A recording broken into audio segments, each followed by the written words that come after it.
Hearings have been held in several provinces since last year. This week, it was the turn of the Free State to get input on draft legislation for the Traditional and Khoisan Leadership Bill. Members of the Portfolio Committee on Cooperative Governance and Traditional Affairs facilitated today's hearing in Tabanchu, east of Bloemfontein. The new bill seeks to make way for the recognition of the Khoisan people.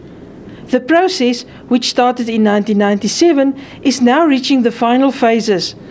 If the bill is approved, Khoisan leaders will be able to perform the same functions as recognized traditional leaders. We are going to include them. If the bill becomes law, they will be part and parcel of the traditional leadership system of governance in our country.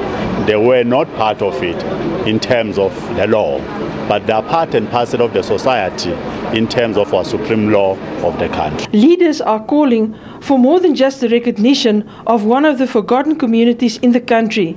They also want active involvement. The Khoisans, especially the Griquas, must be recognized, and the process must be started as soon as possible. After all the consultations, then they must involve the Khoisan Bushman under the Griquas to be part and parcel in the 3 spheres of government.